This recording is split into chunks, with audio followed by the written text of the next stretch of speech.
What is going on, everybody? Welcome back to a brand new video, and I'm sure you can tell by the title of the video. We are doing my top 5 most anticipated movies for the rest of 2026. We are pretty well into the back half of the year so far. We're more than a month in. And so I thought it would be a fun idea to just go and go over my most anticipated movies for the rest of the year. August has been kind of a dead month. I haven't really seen any movies this year. The only real movie I've been interested to see this year is Batman Nightfall Part 1. It just came out, like, today. So I'm excited to see that. But aside from that, August has been a dead month. But September, October, November, and December are packed. So I was going to do, like, all my most anticipated, but there's just too many. So I'm going to do my top 5. And yeah, without further ado, let's get into it. Coming in at number 5, we have Street Fighter. Now, obviously, going into the year, the big, like, debate was, like, Street Fighter or Mortal Kombat. I think it's all safe to say, like, that Mortal Kombat 2 is going to be better than Street Fighter, right? But to be honest, Street Fighter looks pretty fun, man. It looks like a fun, enjoyable movie. They're really leaning into the goofy side of it. Like, you could tell by the trailer, it was so freaking goofy. And to be honest, it's cool that they're leaning into that, you know? Mortal Kombat takes itself seriously, as it should. It should be more serious. It's supposed to be badass. It's supposed to be, like, really serious, right? Street Fighter isn't. Street Fighter's kind of a joke, and that's fine, and they lean into that, and that's kind of the point of it, and, it just looks like a fun, potential blockbuster for the back half of the year. I'm excited. I'm a big wrestling fan. I'm excited to see Roman Reigns, do what he does in the film. I'm excited to see Cody Rhodes, see how he is in the movie. It just looks like this really creative, fun, different movie. It feels like something, it kind of almost feels like He-Man in a way. Like, it's sort of how, in the style and in the kind of jokey approach that they're taking, it does kind of feel like the He-Man movie a little bit. I get some of that vibe in there, which, again, I liked He-Man. I thought it was a good movie. So yeah, I mean, I guess we'll see if this is like that, if it's not, but that's just the vibe I've been getting from the trailers. I've never played any of the Street Fighter games. I've always been a Mortal Kombat fan. So I don't really know what to expect in terms of story. I don't really know any of the characters, but that's part of the reason why I'm also so excited about it. It'll give me an introduction into that world. And I'm always up for trying new things when it comes to movies, shows, games, etc. So I'm here for it, man. I'm more excited for this film than I thought I'd be, personally. But yeah, number 5, Street Fighter. Coming in at number 4, we have Prime Time, the brand new Robert Pattinson movie. And Prime Time is obviously about the Predator hunter Chris Hansen. He hunts predators on a TV show. And I think, from what I can tell from the trailers, I think the majority of this movie is really going to be around the debate of whether it was all staged or not. Whether his catches, his predator stings, were actually real, or whether they were just fake and they were just filmed for TV and they were just, like, this staged thing. And it really seems like they're diving into that. Which I think is great. I think that's actually a pretty interesting way to take it, because I've seen a couple of his sting operations before, and I've always wondered that. Like, everybody's seen the famous clip where the guy offers him the pizza or whatever. The math tutor. We've all seen that, like, the videos, and they could be real, but they, in a way, they do feel a little staged. So I think this is a really interesting route to take it. Obviously, Robert Pattinson is, I think, potentially top 5 actor going right now. He's so incredibly talented. Obviously, he's Batman in the Odyssey, Twilight. He's just a great actor all around. So even, like, Mickey 17, I thought he was fantastic. And so the fact that he's portraying Chris Hansen, someone who's kind of a little full of himself anyway, I think is awesome. And I think he's a great pick. He doesn't necessarily look like him, but I can just already tell by the trailer he's going to be so great in this role. And I don't think anybody's going into this going to be taking this too seriously. Even Chris Hansen himself, I think, said it really isn't even about him. It's really just, they just chose his name to bring in, like, ticket sales or whatever. And so I don't think anybody's going to be sitting there trying to, like, really critique the performance or anything. I think it's really just It's just going to be a kind of a funny performance to see. Kind of like how Robert Pattinson was in The Odyssey. It really wasn't a role to be taken seriously. He didn't play a big part. He was just kind of this just kind of side character who was just, he was such a jerk, but that's what makes him funny. He's just like, he's so full of himself. It's great. I love characters like that. They just make for the funniest character. Like, one that always comes to mind is Topher Grace in Spider-Man 3. Hilarious, because he's just such a dick, and it's funny. It's great. I love it.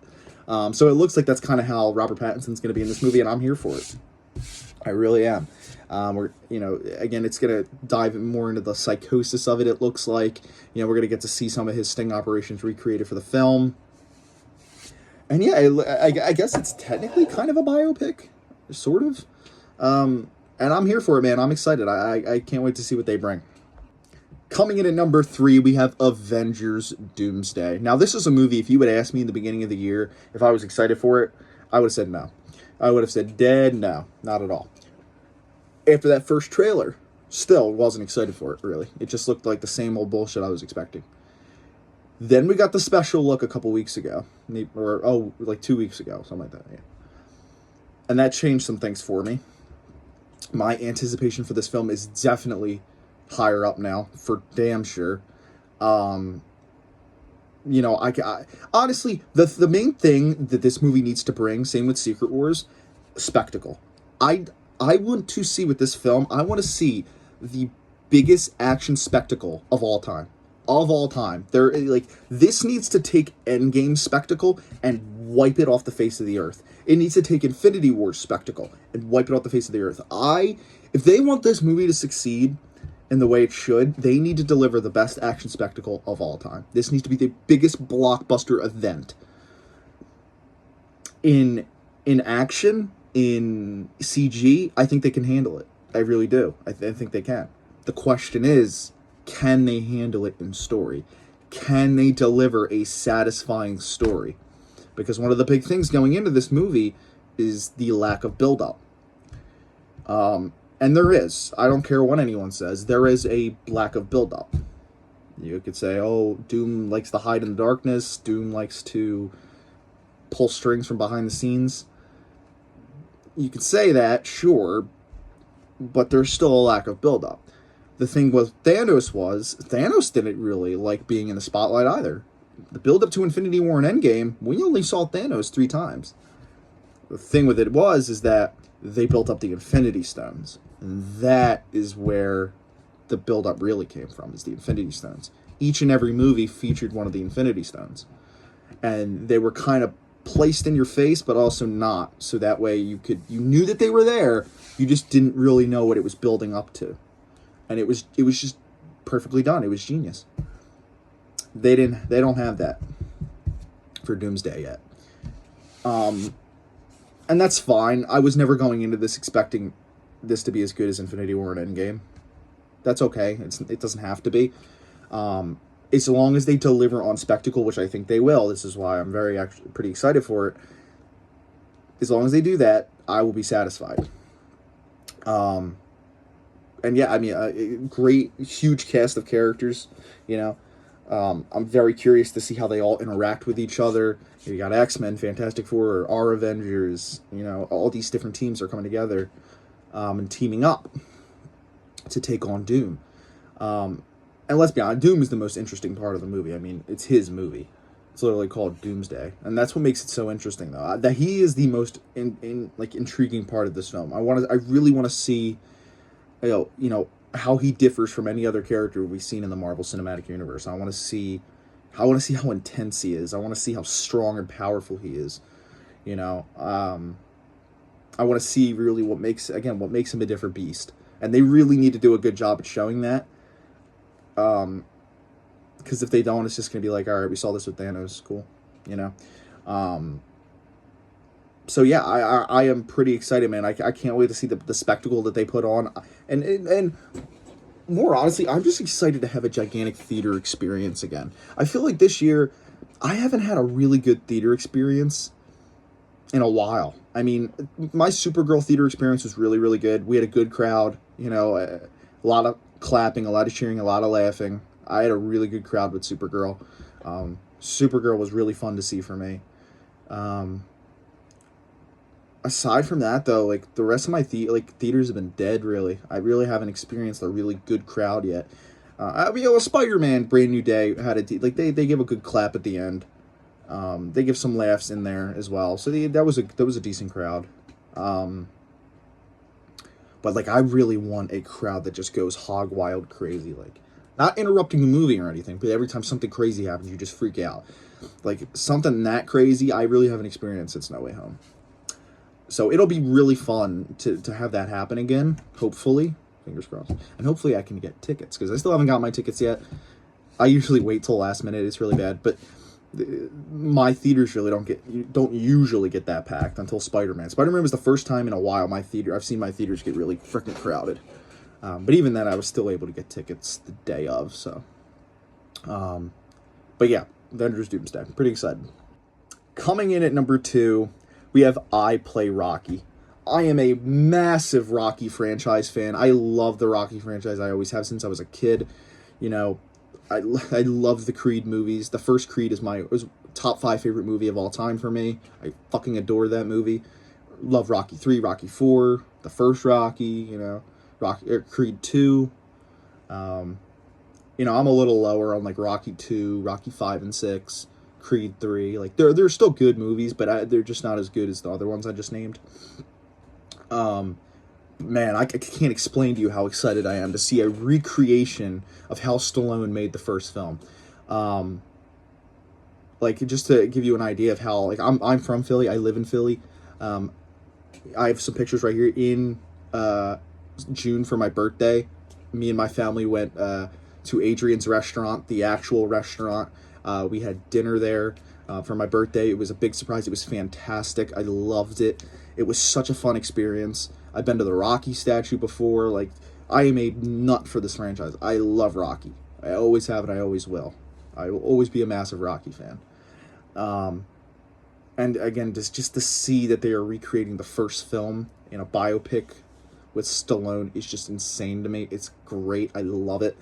And this was a movie, when it was getting like filmed like a year ago, no one was talking about it. Then they released that first trailer, and now the buzz is high, man. We're all super excited for this movie. I'm so excited. I cannot wait, and it looked fantastic. The guy they got playing Stallone is perfect. He is so good. And just seeing them recreate certain shots from the film is just, oh my God, it just lights your heart up, man. It's going to be so awesome to see this movie, man. Like, beyond excited. Beyond. This is like really, this has potential to be one of my favorite movies of the decade. This has potential to be maybe one of my favorite movies ever. If they do it right and they make this could be my favorite biopic of all time. I am a huge biopic guy. If they do this right, this will be a great biopic. Like, fantastic. So yeah, man, I am super amped for this movie. I cannot wait to see what they deliver.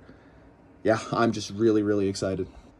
But coming in at number 1, easily my most anticipated movie for the rest of 2026, has got to be Clayface. I am so excited for another entry into the DCU. And you might be thinking, oh, why would you choose this over Doomsday? Why? Because this is offering something different. This is something really, really different. I mean, really different. I love that DC is exploring a new genre. Obviously, Clayface is a horror movie. You know, we're going to get to see Gotham for the first time. Part of me even believes we might get a mention of Batman or some indication that Batman's around. And like I said, I am just so... I'm loving Lanterns right now. I loved Supergirl. Superman's one of the greatest movies I've ever seen in my life. Genuinely, I believe that. I am just so excited for more DCU content. I think the DCU is off to a fire start. Like, it couldn't have started better. And this is just another entry into that. And I know people are worried, like, why are they doing a Clayface movie and, like, before Batman? Like, I understand why people are concerned about it. But I said this before, James Gunn isn't set out to just make the same exact thing. Like, he is the MCU. He's trying to do something different, and I feel like with Clayface he is. It looks dark. It looks gritty. It almost looks like Joker. which is sick. I'm so here for that. And the fact that it's coming out in October and it's a horror movie, oh my god. I'm so fucking excited. This has potential to be my movie of the year, dude. Really does. Right now, I'm kind of drawn between my movies of the year. It's between Supergirl and The Odyssey. They're both just fucking peak to me. It's really between them. But this has a very high likely chance to dethrone it, especially because I am a gigantic horror fan. I am a huge horror guy. I love horror. I mean, just look all over my room, right? So the fact that like, again, this is a horror movie. It's coming out in October. I couldn't be more excited for this film. It's fucking so amped for it. The trailers have all been great. You know, I love the concept. He's this actor who gets his face disfigured. He goes under these tests, and it does this experiment willingly, and he becomes this clay monster. And by the end of the film, we're gonna see the clay monster. I'm here for it, man. I'm super excited, man. So yeah, that is my most anticipated movie for the back half of 2026. Let me know what you guys think of the list. Put your list down in the comments below. Make sure to rate, comment, subscribe, and I'll see you guys next time. Bye, guys.